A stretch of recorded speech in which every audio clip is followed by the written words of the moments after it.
அன்பானவர்களே, இன்றைக்கு நாம் 83ஆம் சங்கீதத்தை வாசிக்க போகிறோம். கொஞ்சம் ரொம்ப அல்ல, ஓரளவுக்கு ஆழமாய் நான் உங்களை கொண்டு போய் அதனுடைய மர்மங்களை, அதனுடைய அதிசயங்களை உங்களுக்கு காண்பிக்க போகிறேன்.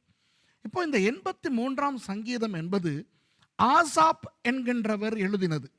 இந்நாட்களிலே எங்களுடைய சபையிலே ஆசாபினுடைய சங்கீதங்களைத்தான் நான் பிரசங்கம் செய்து கொண்டு வருகிறேன். அந்த வகையில் 2 வாரங்களுக்கு முன்பு ஆசாபை பற்றி பேசி, அவர் எப்படி ஒரு பாடல் குழுவின் அங்கத்தவராய் அந்த பட்டியலில் கடைசியிலே இருந்தார். ஆனால் அவருடைய ஊழியத்திலும் அவருடைய பிரதிஷ்டையிலும் அவர் உத்தமமாய் காணப்பட்டு எப்படி தலைவரானார் என்று நான் கற்றுக் கொடுத்தேன். அத்தோடு அவர் எழுதிய 50வது சங்கீதத்தையும் நான் கற்றுக் கொடுத்தேன். அப்போ அவர் மொத்தம் 12 சங்கீதங்களை எழுதியிருக்கிறார். 50வது சங்கீதம், அப்புறம் 73லிருந்து 83 வரையிலான அந்த 11 சங்கீதங்கள், ஆக மொத்தம் 12 சங்கீதங்களை இந்த ஆசாப் எழுதியிருக்கிறார். எசேக்கியா ராஜா சொல்லுகிறார் ஒரு தடவை, இந்த ஆசாப்பினுடைய சங்கீதங்களை நாம் படிக்க வேண்டும் என்று சொல்லும் பொழுது, ஆசாப் எனும் ஞான திருஷ்டிக்காரன் என்று, அதாவது தீர்க்கதரிசி என்று அதற்கு பயன்படுத்தப்பட்டிருக்கின்ற எபிரேய சொல் ஹோசே. ஹோசே என்றால் தேவனுடைய தீர்க்கதரிசி. ரோவே, ஹோசே, இஷலோஹிம், நபி, இப்படி பல பதங்கள் ஒரு தீர்க்கதரிசியை குறிப்பவையாக இருக்கின்றன. இப்போ இந்த ஆசாபினுடைய இந்த சங்கீதத்தை பார்க்கும் பொழுது அன்பானவர்களே, ஏதோ தனது எதிரிகளுக்கு ஆண்டவர் நியாயம் தீர்க்க வேண்டும், அந்த எதிரிகளின் கையிலே இருந்து எங்களை ஆண்டவர் காப்பாற்ற வேண்டும், இப்படி ஒரு மேலோட்டமான சிந்தனை தான் வரும். ஆனால் இன்றைக்கு இந்த 83வது சங்கீதத்தை நான் வியாக்கியானப்படுத்தும் பொழுது, இன்று இஸ்ரவேலிலே நடக்கும் 1948 இருந்து இன்று வரை அங்கு நடந்து கொண்டிருக்கும் பல விஷயங்களையும், இனி நடக்க போகும் விஷயங்களையும் தீர்க்க தரிசனமாக இந்த சங்கீதம் சொல்லுகிறது என்று நீங்கள் தெரிந்து கொள்வீர்கள்.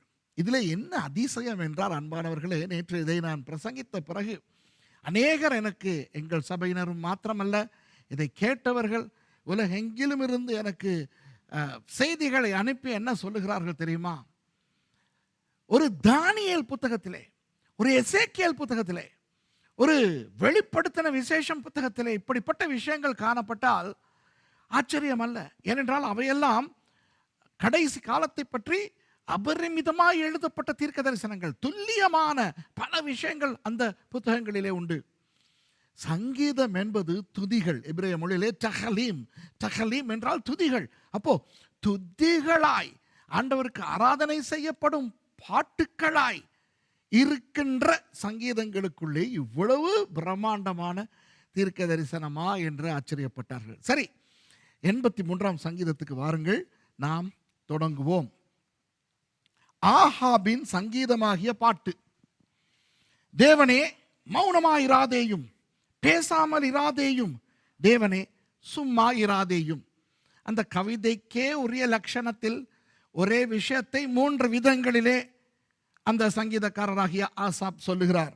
மௌனமாயிராதேயும், பேசாமல் இராதேயும், சும்மா இராதேயும். ஒரே விஷயம் அல்லவா? சரி, ஏன் ஆண்டவரே இப்படி நீர் மௌனமாய் இருக்க வேண்டாம் என்று ஆசாப் சொல்லுகிறார்? 2வது வசனம் பாருங்கள். இதோ உம்முடைய சத்துருக்கள் கொந்தளித்து உம்முடைய பகைஞர் தலையெடுக்கிறார்கள். இப்போ இந்த இடத்திலே இந்த ஜெப விண்ணப்பத்தின் தாற்பயம் எங்களுடைய எதிரிகள் அல்ல. ஆசாப் சொல்லவில்லை எங்களுடைய எதிரிகள், எங்கள் தேசத்து எதிரிகள் அல்ல, உங்களுடைய எதிரிகள். தேவனே உம்முடைய சத்துருக்கள், உம்முடைய பகைஞர்கள் தலையெடுக்கிறார்கள் என்று. இப்போ தேவனுடைய சத்துருக்கள் என்றால் யார்? தேவனுக்கு இருப்பது ஒரே சத்துரு, சாத்தான். அப்போ தேவனுடைய சத்துருக்கள் என்பது அந்த சாத்தானுடைய மக்களா? ஆம். ஆனால் பாருங்கள், 3ஆம் வசனத்திலே தெளிவுபடுத்துகிறார் ஆசாப் யார் அந்த பகைஞர்கள் என்று. உமது ஜனத்துக்கு விரோதமாக உபாய தந்திரங்களை யோசித்து உமது மறைவில் இருக்கிறவர்களுக்கு விரோதமாக ஆலோசனை பண்ணுகிறார்கள். ஆஹா, இந்த இடத்திலே உமது ஜனங்கள் என்றும் உமது மறைவில் இருக்கிறவர்கள் என்றும் ஆசாப் குறிப்பிடுவது யாரை? அன்பானவர்களே, கிறிஸ்தவர்களாகிய நாம் இதை நமக்கு பொருத்திக் கொள்ளலாம், அதிலே பிரச்சனை இல்லை. ஏன்? நாம் தேவனுடைய ஜனங்கள், தேவனுடைய மறைவில் இருக்கிறவர்கள். உன்னதமானவரின் உயர் மறைவில் இருக்கிறவன் சர்வ வல்லவரின் நிழலில் தங்குவான் அல்லவா? ஆகவே இது நம்மை குறிக்கலாம். ஆனால் இந்த இடத்திலே இது நம்மை குறிக்கவில்லை. எப்படி நிரூபிப்பது? அடுத்த வசனம் பாருங்கள், 4வது வசனம். அவர்கள் இனி ஒரு ஜாதியாயிராமலும் இஸ்ரவேலின் பேர் இனி நினைக்கப்படாமலும் போவதற்காக அவர்களை அதம் பண்ணுவோம் வாருங்கள் என்கிறார்கள். பார்த்தீர்களா? அப்போ நாம் தேவனுடைய ஜனங்கள் தான், நாம் தேவனுடைய மறைவில் இருக்கிறவர்கள் தான் என்றாலும் 83ஆம் சங்கீதத்தின் அந்த முதல் 4 வசனத்தில் பேசப்படுகின்ற அந்த தேவனுடைய ஜனங்கள், அந்த தேவனுடைய மறைவில் இருக்கிறவர்கள் கிறிஸ்தவர்களோ வேறு யாருமோ கிடையாது, இவர்கள் இஸ்ரவேலர்கள் மாத்திரமே. ஆக முதலாவது நீங்கள் தெரிந்து கொள்ள வேண்டியது, இந்த 83ஆம் சங்கீதம் இஸ்ரவேல் பற்றினது, இஸ்ரவேல் ஜனங்கள் பற்றினது, இஸ்ரவேல் தேசம் பற்றினது என்று. அப்போ மறுபடியும் 3வது வசனத்திலே ஒரு பயங்கர விஷயத்தை நான் உங்களுக்கு காண்பிக்க விரும்புகிறேன். பாருங்கள், 3வது வசனம் சொல்லுகிறது, உமது ஜனத்துக்கு விரோதமாக உபாய தந்திரங்களை யோசித்து உமது மறைவில் இருக்கிறவர்களுக்கு விரோதமாக ஆலோசனை பண்ணுகிறார்கள். இந்த இடத்துல வருகிற அந்த உபாய தந்திரங்கள் என்ற அந்த எபிரேய சொல் அகம் என்கின்ற அந்த சொல்லாய் இருக்கின்றது. அகம். உங்களுக்கு தெரியுமா, இந்த சொல் முதல் காணப்படுவது வேதத்தில் எங்கே தெரியுமா? ஆதியாகமம் 3ஆம் அதிகாரம் 1வது வசனம். சர்ப்பமானது மற்ற எல்லா மிருகங்களையும் விட தந்திரமுள்ளதாய் இருந்தது என்று வாசிக்கிறோம் அல்லவா? கொஞ்சம் பாருங்களேன், ஆதியாகமம் 3வது அதிகாரம் 1வது வசனம் சொல்லுகிறது, தேவனாகிய கர்த்தர் உண்டாக்கின சகல காட்டு ஜீவன்களை பார்க்கலும் சர்ப்பமானது தந்திரமுள்ளதாய் இருந்தது என்று. தந்திரமுள்ளதாய் இருந்தது, அந்த தந்திரமுள்ளதாய் இருந்தது என்று சொல்ல பயன்படுத்தப்பட்டிருக்கும் எபிரேய சொல்லின் மூல ஆதாரம் அகும். அதே சொல்லை இங்கு 83ஆம் சங்கீதத்தின் 3வது வசனத்திலே ஆவியானவருடைய ஏவுதலின்படி ஆசாப் உள்ளடக்குகின்றார். அப்படியானால் அதனுடைய அர்த்தம் என்ன? யாரெல்லாம் இஸ்ரவேலுக்கு விரோதமாய் தந்திரோபாயங்களை ஏற்படுத்துகிறார்களோ அவர்கள் சர்ப்பத்துக்கு சமனானவர்கள். அந்த சர்ப்பத்துக்கு பின்னால் இருந்து செயல்பட்டவன் யார்? சாத்தான். ஆகவே யாரெல்லாம் இஸ்ரவேலர்களுக்கு விரோதமாய் தந்திரோபாயங்களை மேற்கொள்கிறார்களோ அவர்களுக்கு பின்னால் இருந்து அவர்களை உந்துவிக்கும், அவர்களை தூண்டும் சக்தி சாத்தான். துரதிருஷ்டவசமாக அன்பானவர்களே, அநேக கிறிஸ்தவர்கள் இஸ்ரவேலை மதிப்பதே கிடையாது. இப்போ எதன் அடிப்படையிலே இஸ்ரவேலரை அநேக கிறிஸ்தவர்கள் மதிக்கிறார்கள் இல்லை என்று பார்ப்போமா? ஒன்று, அவர்கள் பழைய உடன்படிக்கைக்கு உட்பட்டவர்கள், நாமோ புதிய உடன்படிக்கைக்கு உட்பட்டவர்கள்.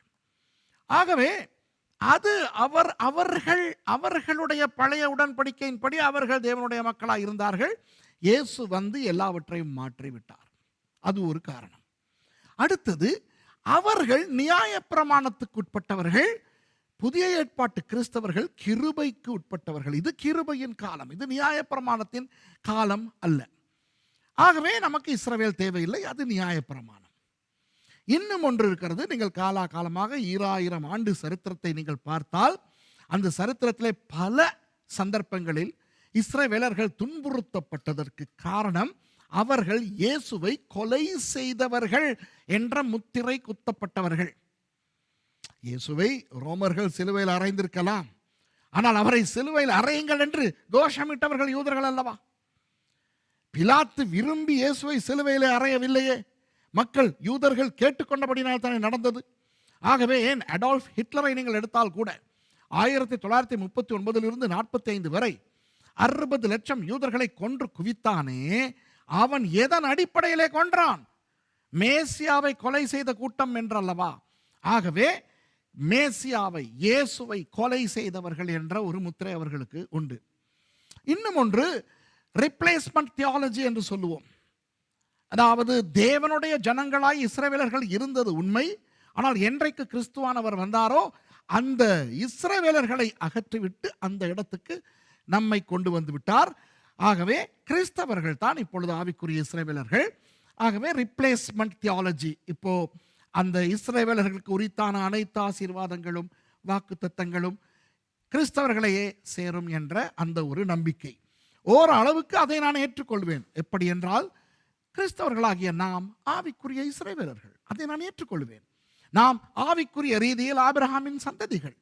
ஆகவே இஸ்ரவேலுக்கு ஆண்டவர் சொன்ன பல ஆசீர்வாதங்கள் இன்று நமக்கும் தான் என்பதனை நான் மறுப்பதாய் இல்லை. பவுலடியார் அழகாக இதை ரோமருக்கு எழுதின நிருபத்திலே சொல்லிக் கொடுத்திருக்கிறார். இப்போ நீங்கள் பார்த்தால் 17ஆம் வசனம், 11ஆம் அதிகாரத்தின் 17வது வசனத்திலே அழகாக ரோமர் புத்தகத்திலே பவுலடியார் காட்டுகிறார். காட்டு ஒலிவ மரங்களை அவர் தரித்துவிட்டு, அந்த நாட்டு ஒலிவ மரங்களை தரித்துவிட்டு காட்டு ஒலிவ மரங்களை காட்டிலிருந்து தரித்து கொண்டு வந்து அந்த இஸ்ரவேலும் என்னும் ஒலிவ மரத்திலே ஒட்ட வைத்திருக்கிறார் என்று புரிகிறதா? நாம் யாராம்? காட்டு ஒலிவ மரமாம், புறஜாதியாராம்.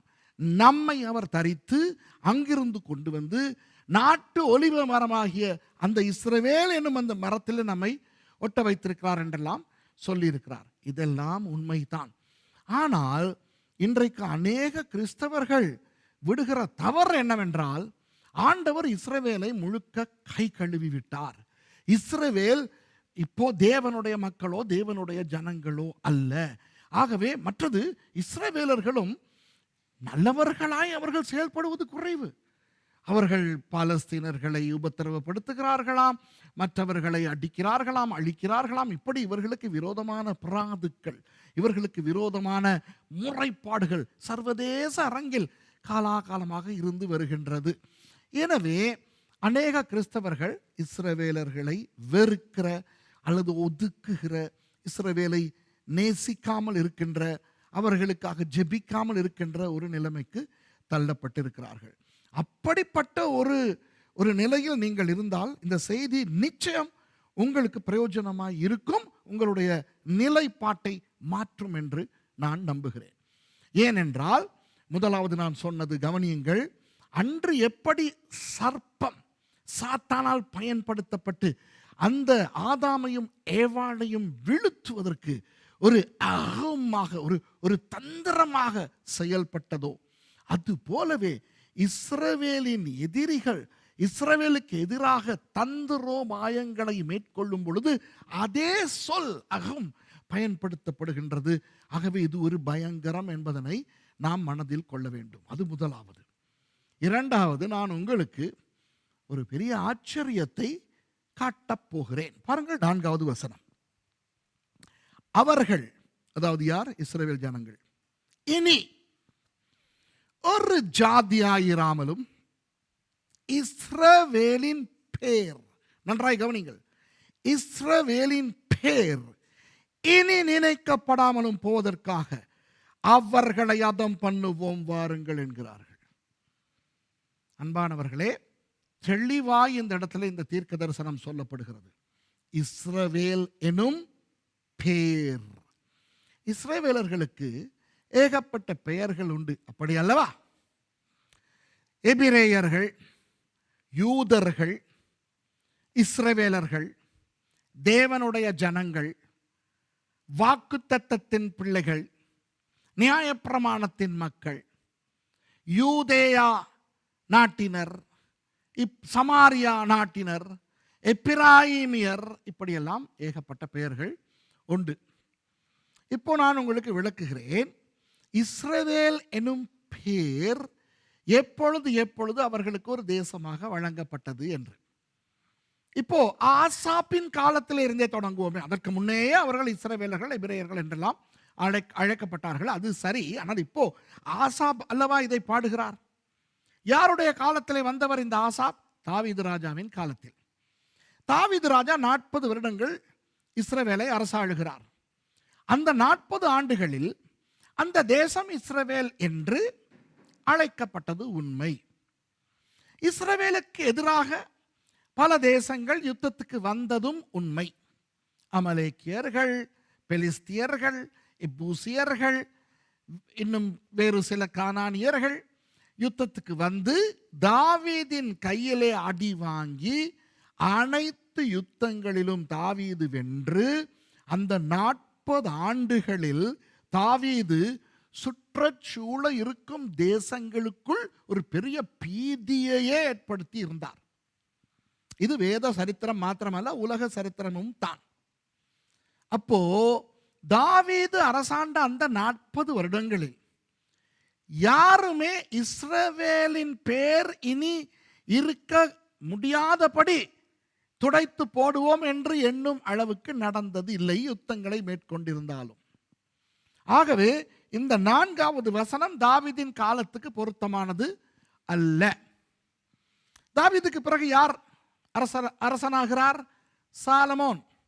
சாலமோன் எத்தனை வருடங்கள் அரசாளுகிறார்? 40 வருடங்கள்.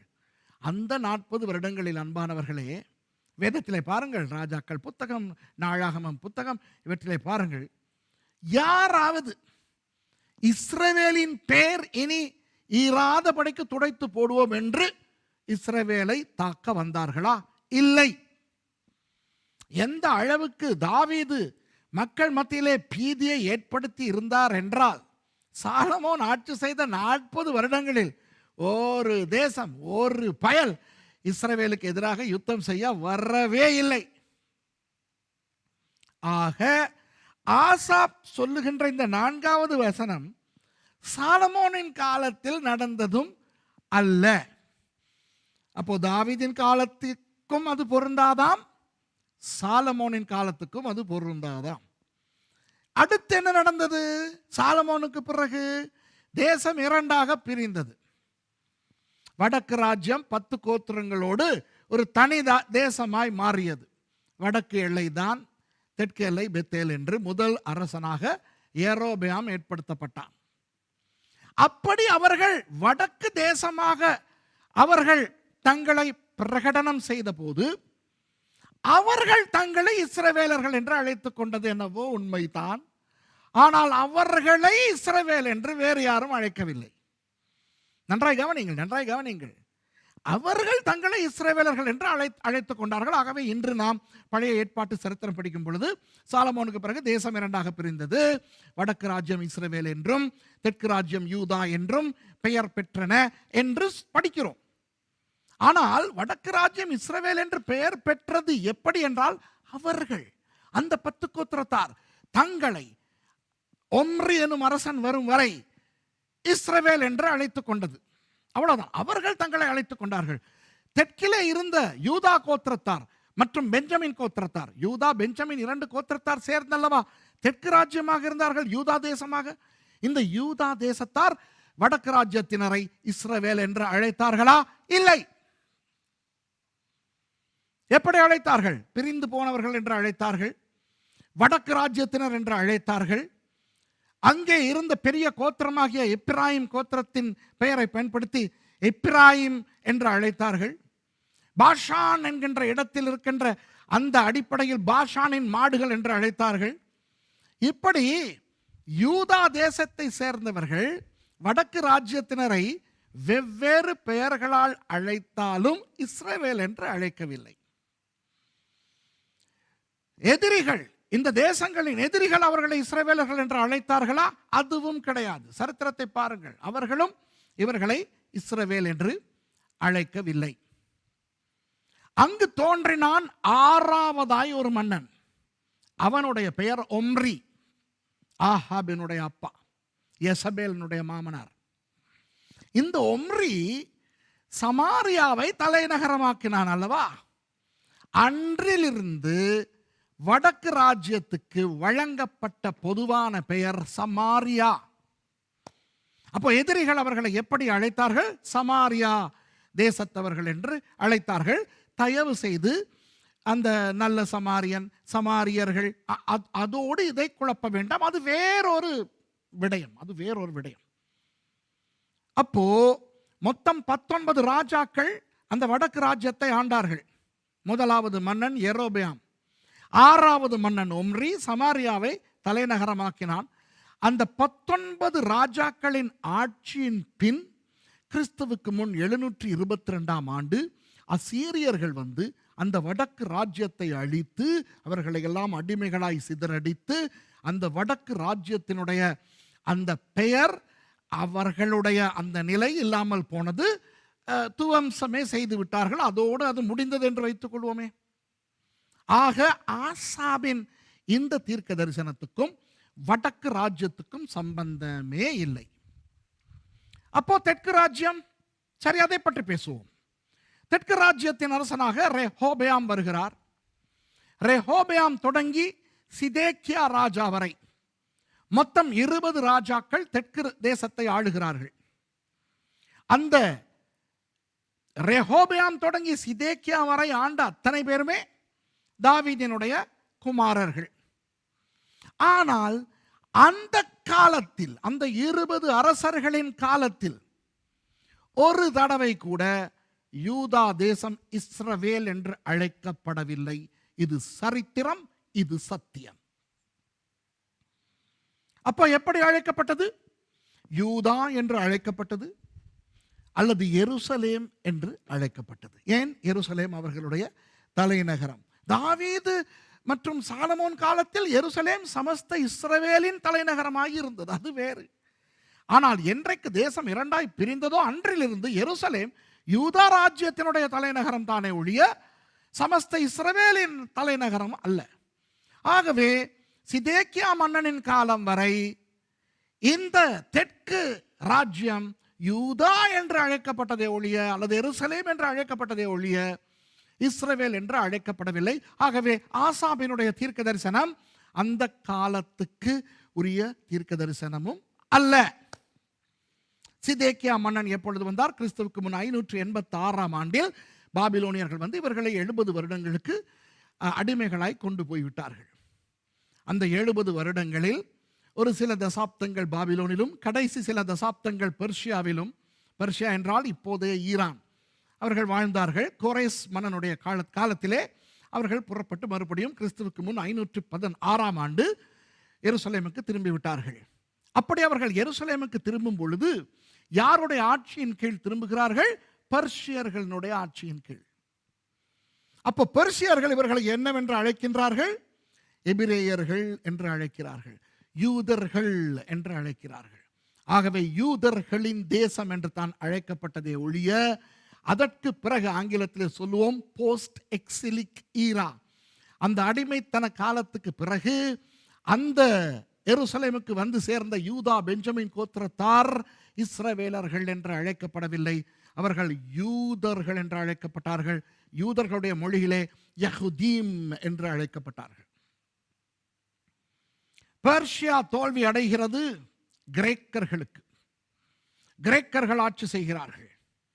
கிரேக்கர்களும் கைப்பற்றி இந்த இஸ்ரவேலர்களை, அவர்களுக்கு இஸ்ரவேலர்கள் என்று பெயர் வைக்கவில்லை, தொடர்ந்து அவர்களை யூதா தேசம், யூதர்களுடைய தேசம் என்று அழைக்கிறார்கள். பிற்பாடு ரோமர்கள் கிரேக்கர்களை தாக்கி உலகத்தையே ரோமர்கள் அரசாளுகிறார்கள். ரோமர்களுடைய காலத்தில் தான் புதிய ஏற்பாடு வருகிறது, இயேசு வருகிறார். அந்த காலத்தில் இஸ்ரவேல் என்று இவர்கள் அழைக்கப்பட்டார்களா? இல்லை. எப்படி அழைக்கப்பட்டார்கள்? யூதேயா என்று. ரோமர்கள் அவர்களுக்கென ஒரு ராஜாவை ஏற்படுத்துகிறார் அல்லவா? யார்? ஏரோது.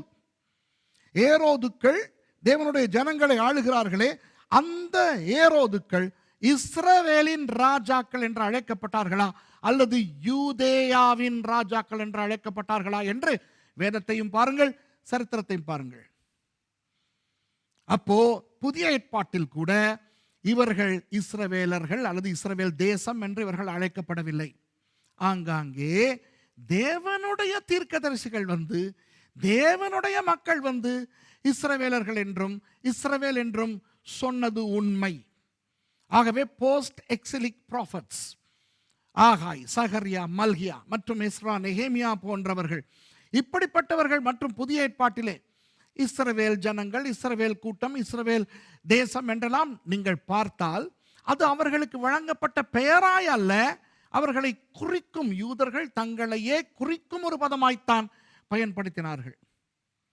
மற்றபடி அந்த தேசம் இஸ்ரவேல் என்று அழைக்கப்படவில்லை. ஆகவே ஆசாப் சொல்லுகிறபடி இஸ்ரவேல் என்னும் பெயர் இந்த பூமியில் இராதபடிக்கு அதம் பண்ணுவோம் என்று சொல்லுகின்ற அந்த தீர்க்க தரிசனம் இயேசுவின் காலம் வரை கூட நிறைவேறுவதற்கு வழி இல்லாமல் இருக்கின்றது. புரிகிறதா? கிபி 70 என்ன நடந்தது? வெஸ்பசியன் மகாராஜா, ரோம சக்கரவர்த்தி, தன் மகன் தீத்தஸை அனுப்புகிறார் எருசலேமை நாசமாக்க. அந்த கூட்டம் வந்து எருசலேமை எரித்து துவம்சம் செய்து யூதர்கள் எல்லாம் சிதறடிக்கப்பட்டு அகதிகளாய் ஓடுகிறார்கள். அப்போ கிபி 70 யூதர்கள் சிதறடிக்கப்பட்டு பல தேசங்களுக்கு போய்விடுகிறார்கள். அதன் பிறகு இஸ்ரவேலர்கள் இஸ்ரவேலிலேயே இல்லை. இஸ்ரவேல் என்னும் பெயரை துடை தெரிவதற்கு அவசியமும் இல்லை. அவர்கள் இருந்தாலும் இல்லாதவர்கள் போல ஆகிவிட்டார்கள். பிறகு ஹெட்ரியன் என்கின்ற ஒரு ரோம சக்கரவர்த்தி யூதர்கள் மேல் இருக்கின்ற கடுப்பினால் முன்பு யூதேயா என்றும் அதற்கு முன்பு இஸ்ரவேல் என்றும் சொல்லப்பட்ட அந்த தேசத்துக்கு பாலஸ்தீனா என்ற பெயர் வைக்கிறான். அதற்கு பிறகு அன்றிலிருந்து பாலஸ்தீனா என்று அழைக்கப்படுகின்றது. அப்போ அன்பானவர்களே, தாவீது, சாலமோன் அந்த இருவருடைய காலத்தில் மாத்திரம்தான் இஸ்ரவேல் என்று அழைக்கப்படுகின்றது. ஆசாப் சொல்லுகிறார், இஸ்ரவேலின் பேர் இனி நினைக்கப்படாமல் போவதற்காக அவர்களை அதம் பண்ணுவோம் என்று. அப்போ அந்த தீர்க்க தரிசனம் தாவீது காலத்துக்கு உரியதும் அல்லவாம், சாலமோன் காலத்துக்கு உரியதும் அல்லவாம். அதற்கு பிறகு இஸ்ரவேல் என்னும் பேரே இல்லாமல் இருக்கும் பொழுது இந்த தீர்க்க தரிசனம் நிறைவேற போவது எங்கே? அன்பானவர்களே, ஒரு பெரிய அதிர்ச்சி காத்திருந்தது. எப்போ? மே மாதம் 14ஆம் திகதி 1948ஆம் ஆண்டு. அது காரும் பிரிட்டிஷ் மேண்டேட்டுக்கு கீழே இருந்த அந்த பாலஸ்தீனா, பிரிட்டன், மகா பிரித்தானியா தனது கையை எடுக்க, ஹாரி ட்ரூமனுடைய கையெழுத்தின்படி தாவீத் பென் குரியன் என்கின்ற அந்த யூத தலைவரனுடைய கையிலே ஒரு தேசம் அதற்குரிய பத்திரத்தோடு கொடுக்கப்படுகின்றது. மே மாதம் 14ஆம் திகதி 1948ஆம் ஆண்டு வெள்ளிக்கிழமை இஸ்ரவேல் என்னும் பெயரில் ஒரு தேசம் மறுபடி பிறக்கிறது. யூனியன் ஜாக் என்று சொல்லப்படும் அந்த பிரித்தானிய கொடி இறங்கி மெகன் தாவீத் என்கின்ற சொல்லுகின்ற இஸ்ரவேலர்களுடைய கொடி இதோ இருக்கிறதே, இந்த மெகன் தாவீத், இந்த கொடி ஏறுகிறது. உலகமே அதிர்ந்தது. ஏன்? அதற்கு முன்னே 1917 இருந்து பெல்ஃபர் டெக்ளரேஷன் அது இது என்று இந்த யூதர்களுக்கு ஒரு தேசம் கொடுக்க வேண்டும் என்று இவன் முன்மொழிவான், அவன் வழிமொழிவான், இன்னொருவன் எதிர்ப்பான். அப்புறம் அது இப்படி ஐயோ எவ்வளவு போராட்டங்கள். நான் அதை பற்றி பேச எனக்கு நேரம் கிடையாது. என்னுடைய வேறு உபதேசங்களிலே நான் இவற்றை சொல்லிக் கொடுத்திருக்கிறேன். ஆனால் உலகமே அதிர்ந்து போகத்தக்கதான அந்த விடயம் நடந்தது. எப்போ? மே 14, 1948 அந்த வெள்ளிக்கிழமை இஸ்ரவேல் பிறந்தது. தாவீதின் காலத்துக்கும் சாலமோன் காலத்துக்கும் பிறகு முதல் தடவையாக இஸ்ரவேல் என்னும் பெயரில் ஒரு தேசம் உருவானது 1948 மே மாதம் 14ஆம் திகதி.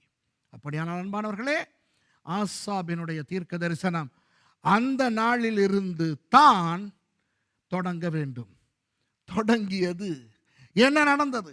அன்று வெள்ளிக்கிழமை இஸ்லாமியர்களுடைய பள்ளிவாசல் தினம், தொழுகை, ஜும்மா நாள். அந்த நாளிலே ஒரு சிலர் கூடினார்கள். யார் அந்த ஒரு சிலர் என்று இன்னும் கொஞ்சத்தில் சொல்லுகிறேன். அவர்கள் கூடி தீர்மானித்தார்கள், இதோ நம் கண் முன்னாலேயே இஸ்ரவேல் என்ற தேசம் உருவாகிவிட்டது. இவர்களை இன்று அழிக்காவிட்டால் இனி இவர்களை அழிப்பது கஷ்டம். இன்று அவர்களுக்கு இராணுவம் இல்லை, இன்று அவர்களுக்கு கட்சி இல்லை, இன்று அவர்களுக்கு துணை யாரும் இல்லை, இன்று அவர்கள் புதிதாய் பிறந்த தேசமாய் ஒரு புதிதாய் பிறந்த குழந்தைக்கேற்ற அந்த பலவீனத்தோடு காணப்படுகிறார்கள். ஆகவே இன்று நமது புனித நாளில் அவர்களுக்கு எதிரான ஜிஹாடை மேற்கொண்டு இன்றே இவர்களை அழிப்போம் என்று தீர்மானித்து அன்று இரவே இராணுவங்களை அனுப்பினார்கள். எகிப்து டெல் அவிவை தாக்கினது. சிரியா வடக்கிலிருந்து கீழே வருகிறது. லெபனான் வடக்கிலிருந்து வருகிறது. ஜோர்டன் கிழக்கிலிருந்து வருகிறது. சவுதி அரேபியா தென்கிழக்கிலிருந்து வருகிறது. இந்த தேசங்கள் அன்று இரவே இஸ்ரவேலுக்கு எதிராய் வந்தன. ஏன்? இன்று மாலை, அதாவது வெள்ளிக்கிழமை மாலை 6 மணிக்கு அவர்களுடைய ஷபத் தொடங்கும், ஓய்வு நாள் தொடங்கும். ஆகவே இன்று எங்களுடைய இந்த புனித ஜும்மா நாளிலே நாங்கள் ஜிஹாடை தொடங்கினால் அவர்களுக்கு எதிராக, அவர்கள் ஷபத்தின் நிமித்தம் அவர்களுக்கு நடந்து திரியக்கூட முடியாது. அவர்களுடைய ஷபத் முடிய முன்பு அவர்களை அழித்து விடலாம் என்று வந்தார்கள். 9 மாதங்கள் நீடித்தன அந்த யுத்தம், நீடித்தது அந்த யுத்தம். அந்த யுத்தம் முடிவு அடையும் பொழுது 1949 ஆண்டு பிப்ரவரி மாதம் அது முடியும் பொழுது இஸ்ரவேல் மகா பெரிய வெற்றியோடு அந்த யுத்தம் நிறைவேறியது. இஸ்ரவேல் வென்றது. சரி அன்பானவர்களே, நான் இப்போ உங்களுக்கு ஒரு பயங்கரமான ஒரு விஷயத்தை காட்டப் போகிறேன். ஆசாப் என்ன சொல்லுகிறார் என்று அடுத்த வசனங்களில் பாருங்கள். அவர் சொல்லுகிறார், 5வது வசனத்தில் இருந்து 10 தேசங்களின் பெயர்களை குறிப்பிடுகிறார். வாசிப்போமா? இப்படி ஏதோமின் கூடாரத்தாரும் 1, இஸ்மவேலரும் 2, மோவாபியரும் 3, ஆகாரியரும் 4, கேபாலரும் 5, அம்மோனியரும் 6, அமலேக்கியரும் 7, தீருவின் குடிகளோடு 8, கூடிய பெலிஸ்தரும் 9, ஏக மன நிர்ணயமாய் ஆலோசனை செய்து உமக்கு விரோதமாய் ஒப்பந்தம் பண்ணி கொண்டிருக்கிறார்கள். 8வது வசனத்தை பாருங்கள். அசீரியரும் 10, அவர்களோட கூட கலந்து லோத்தின் புத்திரருக்கு புயபலமானார்கள். யார் லோத்தின் புத்திரர்கள்? யார்? அம்மோன், மோவாப். 10 தேசங்களின் பட்டியலை நான் இப்போ வாசித்தேன் அல்லவா? எங்கே? நேரம் எடுத்து தேடுங்கள். இப்போதான் இணையம் இருக்கின்றதே, கூகுளுக்கு போங்கள், தேடி பாருங்கள். இந்த 10 தேசங்களும் என்றைக்காவது இணைந்தார்களா என்று? இல்லை. இந்த தேசங்களாக இருக்கும் பொழுது ஒரு நாளும் அவர்கள் ஒருவரோடொருவர் இணையவில்லை. அவ்வப்போது அவர்கள் ஒருவரோடொருவர் யுத்தம் செய்து கொண்டது என்னவோ உண்மை. பெலிஸ்தியர்களும் அமலேக்கியர்களும் யுத்தம் செய்திருக்கிறார்கள். அம்மோனியரும் மோவாபியரும் லோத்தின் பிள்ளைகளாக இருந்தாலும் அந்த அம்மோனியர்களும் மோவாபியர்களும் யுத்தம் செய்திருக்கிறார்கள். தீருவினரும் மேலே கேபாலியரும் யுத்தம் செய்திருக்கிறார்கள். அசீரியர்கள் யுத்தம் செய்திருக்கிறார்கள்.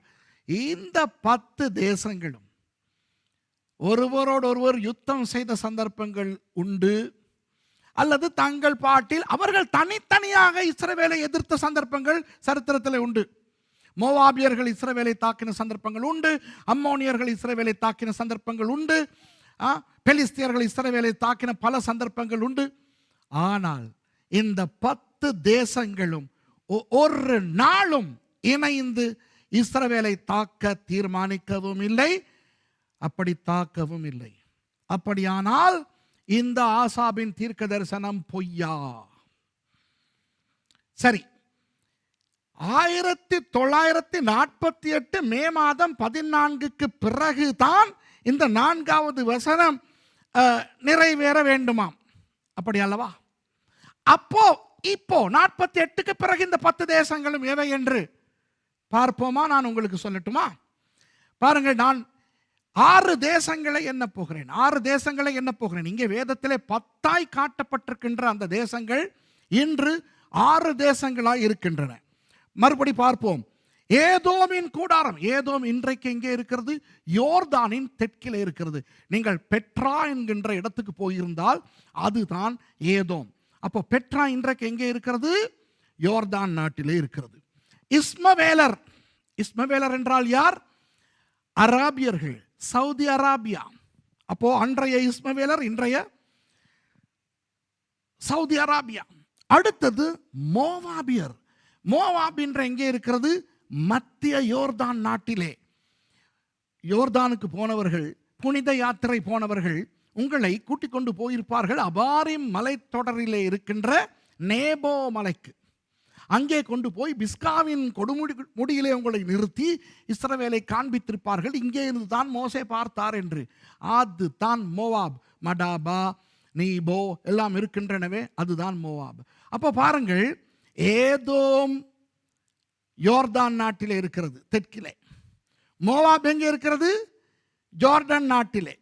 அப்போ அன்று 2 தேசங்களாய் இருந்தது, இன்றைக்கு ஒரு தேசமாய் இருக்கிறது. இருங்கள், இன்னும் வருகின்றது. அடுத்தது ஆகாரியர். யார் ஆகாரியர்? ஆகார். ஆகார் எங்கிருந்து வந்தவள்? ஞாபகம் இருக்கிறதா? ஆபிரகாமுக்கும் சாராளுக்கும் பிள்ளை இல்லாத பொழுது சாராள் கருத்து தெரிவித்தார் ஆபிரகாமுக்கு, ஆகாரோடு சேர்ந்து பிள்ளையை பெறுங்கள் என்று.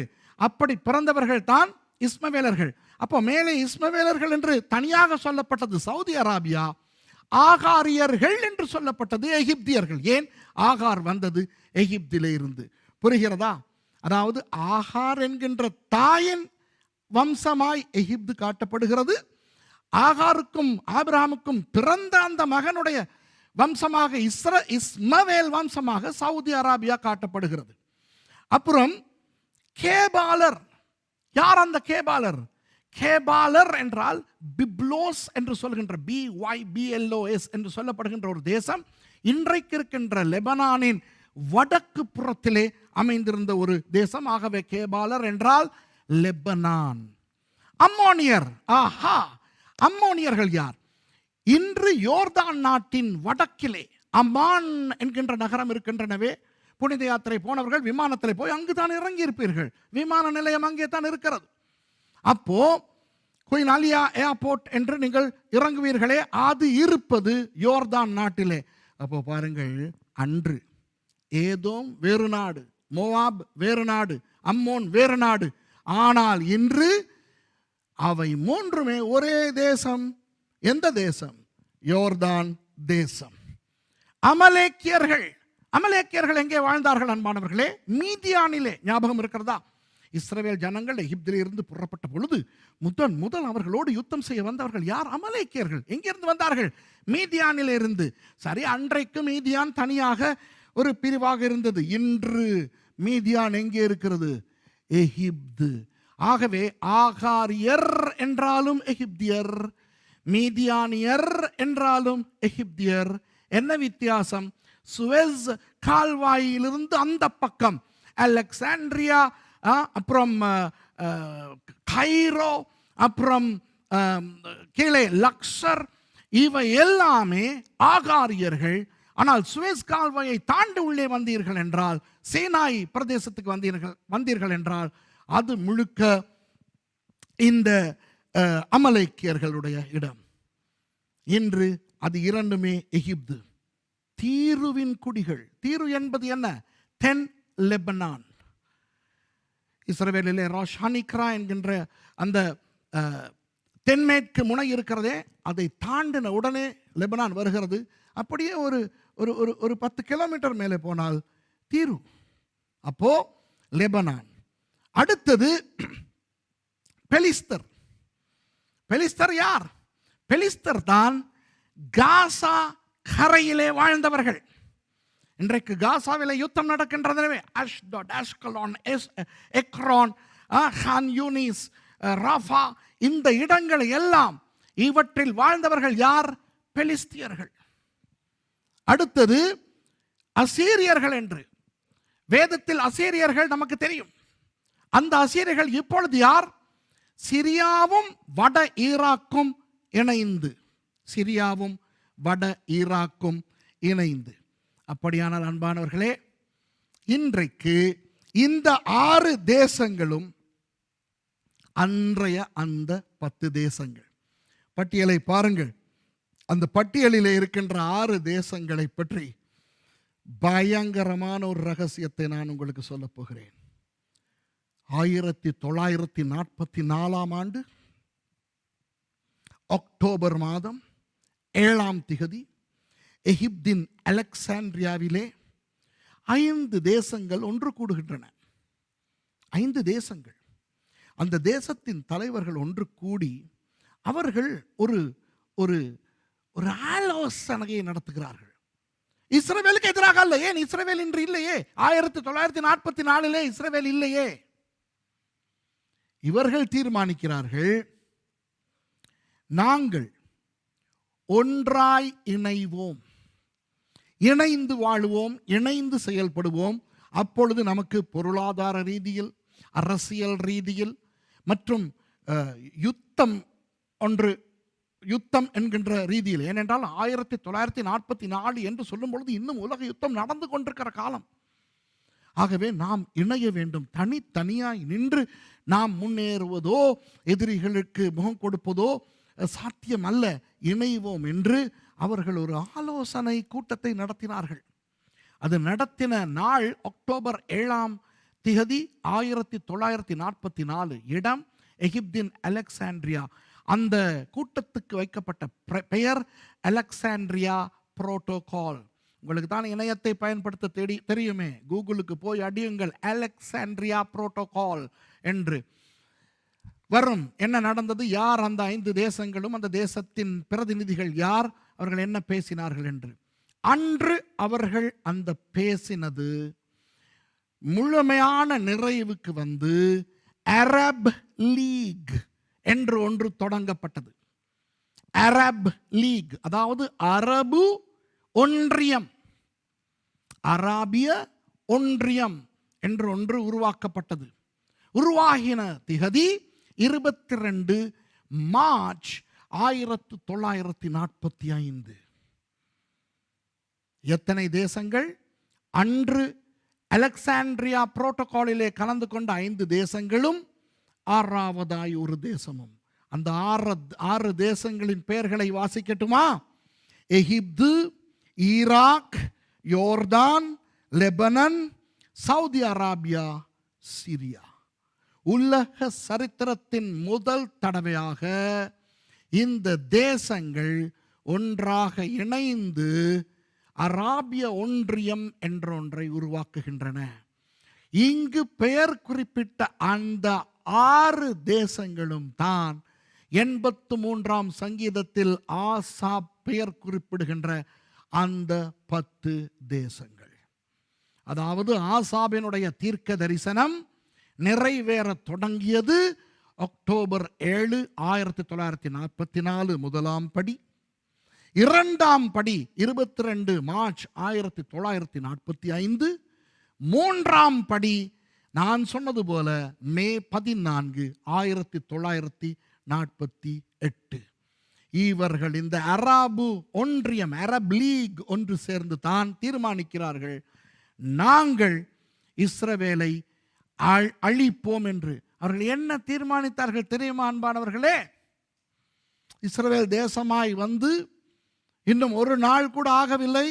அவர்கள் சொன்ன அந்த வார்த்தைகள் 83ஆம் சங்கீதத்தின் 4வது வசனத்திலே ஆசாப் 3000 ஆண்டுகளுக்கு முன் சொல்லிவிட்டார். என்ன பாருங்கள், எவர்கள் இதோ இப்போ இஸ்ரவேல் என்று உருவாகி இருக்கிறார்களே, இவர்கள் இனி ஒரு ஜாதியாயிராமலும் இஸ்ரவேலின் பேர் இனி நினைக்கப்படாமலும் போவதற்காக அவர்களை அதம் பண்ணுவோம், வாருங்கள் என்கிறார்கள். வாவ்! ஆசாபினுடைய தீர்க்க தரிசனம் நிறைவேறியது மே 14 1948. ஆனால் பாருங்கள், இது எவ்வளவு பயங்கரமான ஒரு தீர்க்க தரிசனம் என்று. ஆனால் அந்த யுத்தத்தில் அவர்கள் தோல்வி அடைந்தார்கள். தோல்வி அடைந்து 19 வருடங்கள் பொறுமையாக இருந்தார்கள். அவர்கள் பொறுமையாக இருக்கும் பொழுது ரஷ்யா மற்றும் பல தேசங்களின் உதவிகளோடு தங்களுடைய இராணுவத்தை பலப்படுத்தி கொண்டார்கள். கடைசியில் 2வது தடவையாக அவர்கள் ஒன்றாக ரகசியமாய் கூடி அவர்கள் தீர்மானிக்கிறார்கள், ஜூன் 11 1967ஆம் ஆண்டு இஸ்ரவேலை அதம் பண்ணுவோம். 2வது தடவையாக 83ஆம் சங்கீதத்தின் 4வது வசனம். அங்கு அவர்களுக்கு தெரியாது வேதத்தில் இப்படி இருக்கிறது என்று. அவர்கள் சொல்லுகிறார்கள், இனி இஸ்ரவேலின் என்கின்ற பெயர் இருக்கா முடியாதபடிக்கு அதம் பண்ணுவோம், வாருங்கள் என்று அவர்கள் தீர்மானிக்கிறார்கள். ஆனால் இஸ்ரேலிய ரகசிய அவர்களுடைய இராணுவ உளவுத்துறை மொசாட் இதை அறிந்து கொள்ளுகிறது. மோஷே டயானினுடைய தலைமையிலே அவர்கள் முந்திக் கொள்ளுகிறார்கள். ஜூன் 11 அராபிய ஒன்றியம் இவர்களை தாக்க முன் ஜூன் 5 இவர்கள் தாக்க தொடங்கி 5, 6, 7, 8, 9, 10 என்று சொல்லுகின்ற 6 நாட்களில் யுத்தத்தை முடித்து முழு சீனாயையும் கைப்பற்றினார்கள், சுவேஸை கைப்பற்றினார்கள், கோலான் ஹைட்ஸை கைப்பற்றினார்கள், எருசலேமை கைப்பற்றினார்கள். முழுக்க இஸ்ரவேல் படுபயங்கர வெற்றியை பெற்றுக்கொண்டது. மூன்றாவது தடவையாக 1973 ஆண்டு யோம் கிப்போர் என்று யூதர்கள் பண்டிகை கொண்டாடும் அந்த பண்டிகையின் போது இஸ்ரவேலை தாக்க நினைத்தார்கள். ஆனால் யோம் கிப்போர் யுத்தத்திலும் இஸ்ரவேல் ஜெயித்தது. 1979 ஆண்டு பாத் கட்சியின் தலைவனாக சத்தாம் ஹுசைன் ஏற்பட்டு ஈராக் அவன் சொன்னான், நான் நேபுகாத் நேச்சாரினுடைய மறுபிறவி, நான் இஸ்ரவேலை உலக வரைபடத்திலிருந்து துடைத்தெறிய போகிறேன் என்று. பாவம் பயல் மறந்து விட்டான். இதே எண்ணத்தோடு வந்து அடால்ஃப் ஹிட்லருக்கு என்ன நடந்தது என்று. கடைசியில் தன்னுடைய தேசத்தில் தன்னுடைய மக்களால் தூக்கில் தொங்க போடப்பட்டு செத்தான் அந்த சதாம் ஹுசைன். இப்பொழுது மறுபடியும் காசா யுத்தத்தை தொடங்கி இன்று அவர்கள் ஏதோ ஒரு எண்ணத்தில் தொடங்கி இப்பொழுது பயங்கரமாய் அடி வாங்கி கொண்டிருக்கிறார்கள். அன்பானவர்களே, 2023 என்று அந்த பயங்கரவாதிகள், ஹமாஸ் பயங்கரவாதிகள் இஸ்ரவேலுக்குள்ளே நுழைந்து இஸ்ரவேலர்களை கொன்றார்கள் என்று கொஞ்சம் ஞாபகப்படுத்தி பாருங்கள். 2023 அக்டோபர் 7 அக்டோபர் 7 என்று சொல்லும் பொழுது இப்போ நான் சொன்ன ஏதாவது ஞாபகத்துக்கு வருகிறதா?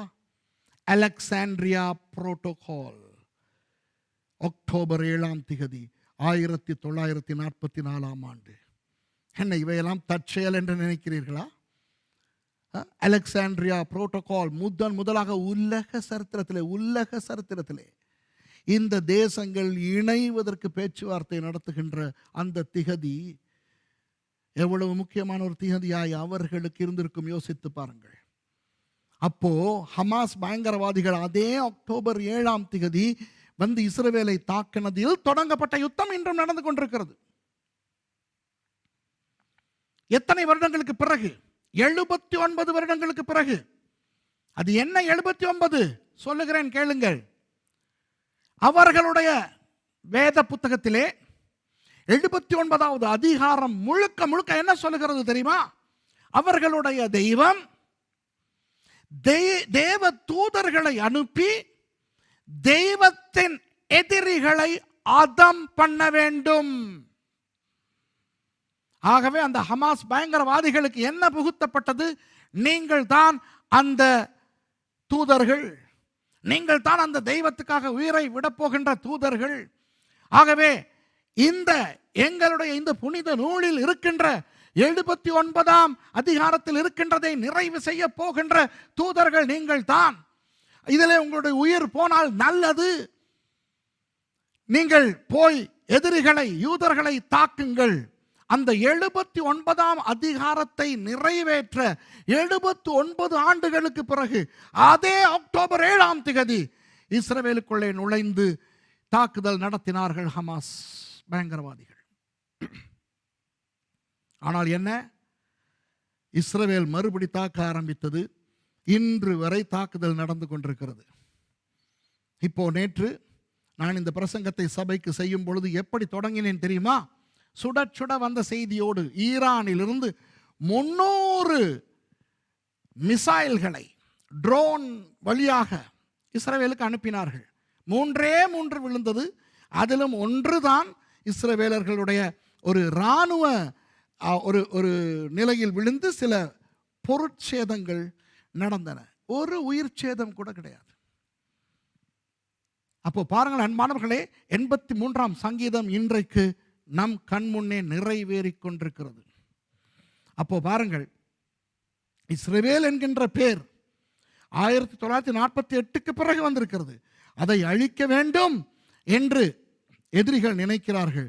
ஆனால் தேவன் அழிய விட மாட்டார் என்பதனை ஒரு ஜெப வாயிலாக தீர்க்க தரிசனமாக ஆசாப் பாடிவிட்டார். அப்போ ஒரு விஷயத்தை நான் உங்களுக்கு சொல்லுகிறேன். மேலே பாருங்கள், 2வது வசனத்தில் அவர் என்ன சொல்லுகிறார்?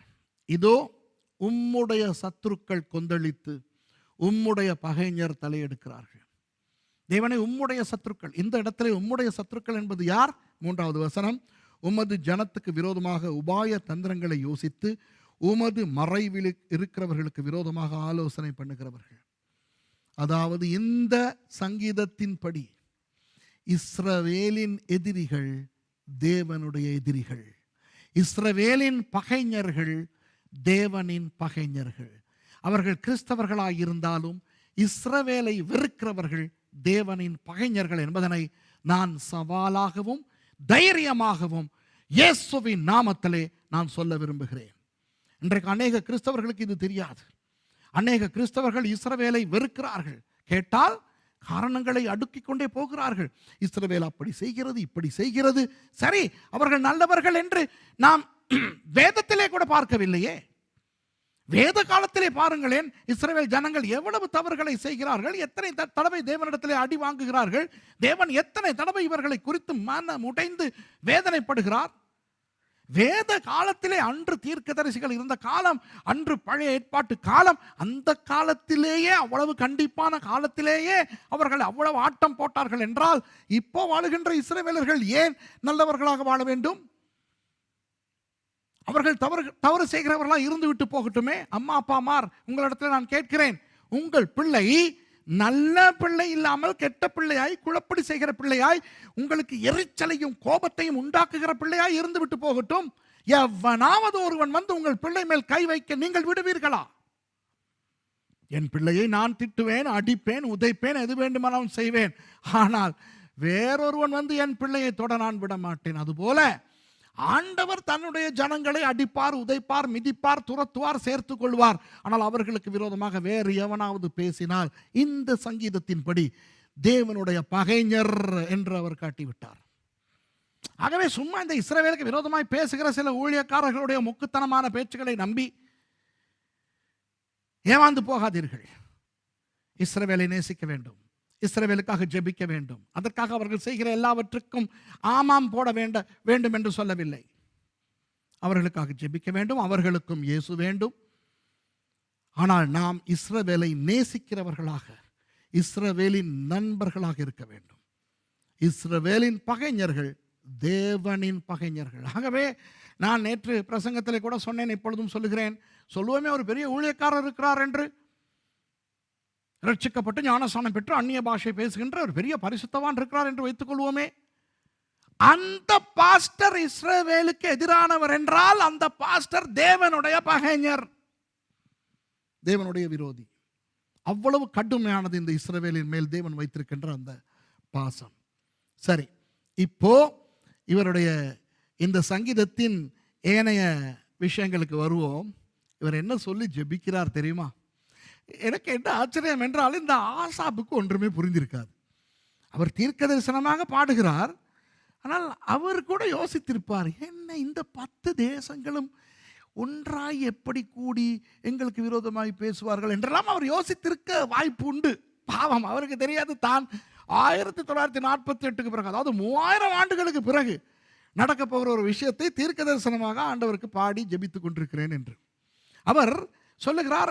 அந்த எதிரிகள், அதாவது இஸ்ரவேலை அழிக்கப் போகும் எதிரிகளுக்கு முன்பு இஸ்ரவேலின் சில எதிரிகளுக்கு நடந்தவை நடக்க வேண்டுமாம். பாருங்களேன், 9வது வசனம் சொல்லுகிறது, மீதியானியருக்கு செய்தது போலவும் கீஷோன் எனும் ஆற்றண்டை எந்தோரிலே அழிக்கப்பட்டு நிலத்துக்கு எருவாய் போன சிசேரா, யாபீன் என்பவர்களுக்கு செய்தது போலவும் அவர்களுக்கு செய்யும். ஞாபகம் இருக்கிறதா? நியாயாதிபதிகள் 6ஆம் அதிகாரம், தெபோரா, பாராக் எப்படி யாபீனியர்களை அடித்தார்கள், சிசேரா கொல்லப்பட்ட விதம் ஞாபகம் இருக்கிறதா? இந்த மாதிரி நீர் செய்ய வேண்டுமாம். அவர்களையும் அவர்கள் அதிபதிகளையும் ஓரேபுக்கும் சேபுக்கும் அவர்கள் பிரபுக்களை எல்லாம் சேபாவுக்கும் சல்முனாவுக்கும் சமமாக்கும். என்ற தெய்வமே, பழைய ஏற்பாட்டு காலத்திலே யாரெல்லாம் இஸ்ரவேலர்கள் மூலமாய் நாயடி பேயடி வாங்கினார்களோ அது போல இவர்கள் நாயடி பேயடி வாங்கட்டாம். Wow, history repeats itself. அதாவது அன்று நியாயாதிபதிகள் காலத்திலே, ராஜாக்கள் காலத்திலே, அப்புறம் மோசே காலத்திலே நடந்தவை இப்போ நடக்க வேண்டும் என்று இவர் ஜெபிக்கிறார். ப்ராஃபட்டிக் பிரேயர், தீர்க்க தரிசன ஜெபம். வாவ், அப்படி ஜெபித்தவர் இன்னும் ஒரு படு பயங்கர ரகசியத்தை 12வது வசனத்திலே சொல்லுகிறார் என்றால் பாருங்களேன். இதை வாசிக்கும் பொழுது எனக்கு ஆவி ஆத்மா சரீரம் இடம் மாறுகிறது. என்ற தெய்வமே, எவ்வளவு பயங்கரமான ஒரு தீர்க்க தரிசனம் பாருங்கள். 12வது வசனம், தேவனுடைய வாசஸ்தலங்களை எங்களுக்கு சுதந்திரமாக நாங்கள் கட்டிக்கொள்வோம் என்று சொல்லுகிறார்களே. Wow wow wow. இன்னும் இந்த ஆசாப் காலத்திலே சாலமோன் தேவாலயத்தை கட்டவில்லை. இப்போ தாவீது தான் அந்த அராவுனாவினுடைய களத்தை வாங்கினார் அந்த மோரியாவிலே. தாவீது என்னமோ அந்த இடத்துல தேவாலயம் கட்ட விரும்பினார். கடைசியில் அந்த இடத்துல தேவாலயம் கட்டினது சாலமோன். சாலமோன் கட்டின தேவாலயம் இருந்த அந்த மலையைத்தான் இப்போ இஸ்ரவேலின் எதிரிகள் பிடித்து கொண்டு தங்களுடைய பள்ளிவாசல்களை, அல் அக்ஸா அல் அமார் 2 பள்ளிவாசல்களை கட்டிக்கொண்டு தங்களுடையதென்று கொண்டாடி வருகிறார்கள். உண்டா இல்லையா? அப்போ 1967 ஜூன் மாதம் 6ஆம் தேதி, அதாவது 6 நாள் யுத்தம் சொன்னேனே, 2வது இஸ்ரேலிய அரபிய யுத்தம். அதில் 2வது நாள் 6ஆம் தேதி இஸ்ரேலிய இராணுவம் சிங்கவாசல் வழியாக உள்ளே நுழைந்து அந்த மோரியா மலையை கைப்பற்றினது. கைப்பற்றும் பொழுது அங்கே 1534ஆம் ஆண்டு சுல்தான் சுலைமானால் கட்டப்பட்ட அந்த பள்ளிவாசல் எல்லாம் இருக்கின்றது. இவர்கள் மெகன் தாவீதை இந்த கொடியை ஏற்றினார்கள். அப்போ மோஷே டயான் ஒலிவ மலையிலிருந்து பைனாக்குலர்ஸில் இதெல்லாம் பார்த்து கொண்டிருந்தார். பார்த்து கொண்டிருந்தவர் சொன்னார், அந்த கொடியை இறக்குங்களடா, பாவம் இந்த மக்கள். இவர்கள் சில வருஷங்களாக, சில நூற்றாண்டுகளாக இந்த இடத்துல தொழுகை நடத்தி வருகிறார்கள். நாம் எருசலேமை பிடிப்போம், நம்முடைய கட்டுப்பாட்டுக்குள்ளே இந்த மோரியா மலையை வைப்போம், ஆனால் அவர்களை வேதனைப்படுத்த வேண்டாம், அந்த கொடியை இறக்குங்கள், அவர்கள் தொடர்ந்து தொழுகை செய்யட்டும் என்று மோஷே டயான் சொன்னார். அதனால் என்றைக்கு அந்த மோரியா மலையை நவீன இஸ்ரவேல் பிடித்தார்களோ 6ஆம் தேதி ஜூன் மாதம் 1967 அன்றிலிருந்து இன்று வரை அந்த மோரியா மலையில் இருக்கின்ற பள்ளிவாசலுக்கு இஸ்லாமியர்கள் சென்று தொழுகை நடத்துவதற்கு அவர்களுக்கு அனுமதி கொடுக்கப்பட்டிருக்கிறது. இப்போ உலகத்திலே உள்ள பிரச்சனை என்னவென்றால் அது யூதர்களுடையது இல்லையாம். அடிக்கடி நீங்கள் பார்ப்பீர்கள், அந்த இடத்துல பெரிய பிரச்சனை வருவதை நீங்கள் பார்த்திருக்கிறீர்கள். அப்போ அது யூதர்களுடையது அல்ல, அது எங்களுடையது என்று போராடி கொண்டிருக்கிறார்கள் அல்லவா? இது உங்களுக்கு தெரியும் தானே. இப்போ பாருங்கள், ஆசாப் அதை 3000 ஆண்டுகளுக்கு முன்பு சொல்லுகிறாரா இல்லையா? பாருங்கள் என்ன சொல்லுகிறார். அவர் சொல்லுகிறார், தேவனுடைய வாசஸ்தலங்களை, அதாவது அந்த மோரியா மலை மற்றும் அங்கே மக்பெலாவின் குகை இருக்கின்ற அந்த ஹெப்ரோன், இந்த மாதிரி இந்த வாசஸ்தலங்களை எங்களுக்கு சுதந்திரமாக நாங்கள் கட்டிக்கொள்வோம் என்று சொல்லுகிறார்களே. என்ன பயங்கர தீர்க்க தரிசனம் அப்பா.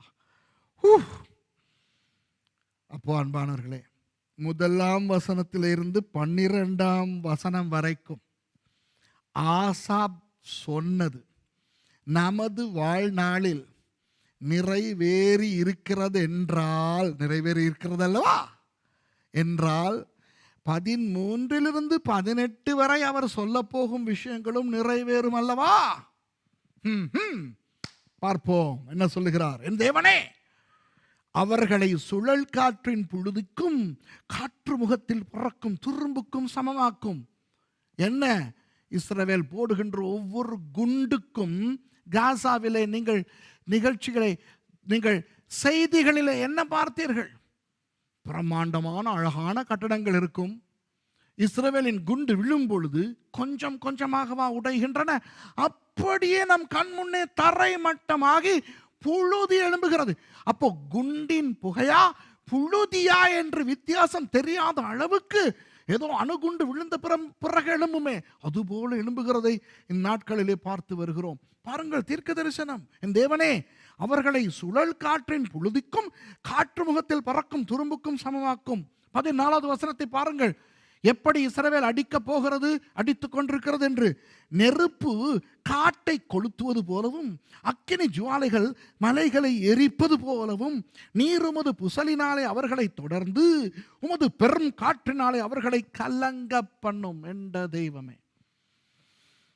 அநேகர் கேட்கிறார்கள் என்னிடத்தில், பாஸ்டர் சுரேஷ், இஸ்ரவேலுக்கு போகலாமா, வரலாமா? இதோ நான் அடுத்த இன்னும் ஒரு சில நாட்களில் போக போகிறேன். அங்கு கடந்த வருடம் பெரிய குண்டெல்லாம் விழுந்து கொண்டிருக்கிறதாக செய்திகள் சொன்ன பொழுது, நானும் என்னுடைய மகள் அதோ அந்த இடத்துல அமர்ந்திருக்கிறாள், நானும் அவளும் ரயிலிலே போய், கேபிள் காரிலே எல்லாம் போய், பஸ் அஷ்டாட் என்கின்ற இடத்துல வெளியே போய் 2 பேரும் வெளியே உட்கார்ந்து காப்பி குடித்து கொண்டிருக்கிறோம். செய்திகளின்படி அங்கு குண்டுகள் விழுகின்றன. சிரித்து சிரித்து நானும் என் மகளும் உலகத்துக்கு என்ன சொல்லி கொண்டிருக்கிறார்கள் என்று சந்தோஷமாய் இருந்தோம். தேவனுடைய கரம் அந்த தேசத்தில் இருக்கிறது. இதெல்லாம் நடந்து கொண்டிருக்கிறது அன்பானவர்களே. ஆகவே உங்களுக்கு என்னிடத்தில் கேட்பார்கள், பாஸ்டர் இந்த யுத்தம் எதிலே முடியும், என்ன நடக்கும், ஏன் என்னிடத்தில் கேட்கிறீர்கள்? இதுதான் சொல்லப்பட்டிருக்கிறதே, வாசித்தாலே தெரிய போகிறது. தேவன் தன்னுடைய ஜனங்களை தோல்வி அடைய இனி விடவே மாட்டார். அப்புறம் பாருங்கள் 15வது வசனம். நீர் உமது புசலினாலே அவர்களை தொடர்ந்து, உமது பெருங்காற்றினாலே அவர்களை கலங்க பண்ணும் கர்த்தாவே. அவர்கள் உமது நாமத்தை தேடும்படிக்கு அவர்கள் முகங்களை அவமானத்தினாலே மூடும். ஐயோ, 1948 மே 14ஆம் தேதி அரபு ஒன்றியம் சேர்ந்து கலந்தாலோசித்து ஒரே நாளில் இவர்களை மூட்டை பூச்சி நசுக்குவது போல நசுக்குவோம் என்று தீர்மானித்தல்லவா யுத்தத்தை தொடங்கினார்கள். 9 மாதங்கள் முடிய இவர்கள் துண்டை காணோம், துணியை காணோம் என்று ஓடும் பொழுது எவ்வளவு அவமானமாய் இருந்தது தெரியுமா? 6 நாள் யுத்தம் 67ஆம் ஆண்டு நடந்த பொழுது அந்த யுத்த முடிவிலே எகிப்தியர்களை சில ஊடகவியலாளர்கள் பேட்டி எடுத்தார்கள். அவர்கள் சொன்னார்கள், வெட்கக்கேடான ஒரு காரியத்தை செய்தீர்கள். என்ன? இஸ்ரவேலிய டாங்கிகள் 250 வரும் பொழுது நீங்கள் உங்களுடைய 2500 டாங்கிகளையும் சீனாயிலே விட்டு ஓடினீர்களே என்று. அதற்கு அந்த யுத்த வீரர்கள் என்ன சொன்னார்கள் தெரியுமா? 250 டாங்கிகள் என்று இவர்கள் சொன்னது போய் 25,000க்கும் அதிகமான டாங்கிகள் வருவதை கண்டோம். அதனால் தான் எங்களால் தாக்குப்பிடிக்க முடியாது என்று ஓடினோம். ஏதோ பல பெரிய நாடுகள் இவர்களுக்கு உதவி செய்திருக்கின்றன என்று அவர்கள் சொன்னார்கள். பெனாதாத்தினுடைய இராணுவம் எலிசாவை தாக்க வந்த பொழுது எலிசா சொல்லுகிறார், ஆண்டவரே இந்த இவனுடைய கண்களை திறவுங்கள் என்று. யார்? அந்த வேலைக்காரனுடைய கண்களை. அவன் கண்களை திறக்கும் பொழுது இவர்களுடைய பக்கத்தில் பெரிய இராணுவ சேனையே அக்கினி ரதங்களோடு இருந்ததை கண்டார்கள். அந்த தேவன், எலிசாவின் தேவன், இந்த எகிப்தியர்களுக்கு காண்பித்திருக்கிறார் ஏதோ பெரிய இராணுவம் வந்தது போல.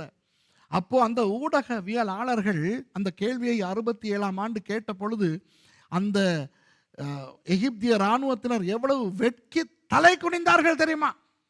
வெட்கி தலை குனிந்தார்கள். நேற்று பிரசங்கத்தில் சொல்லாத ஒன்றை நான் உங்களுக்கு சொல்லுகிறேன்.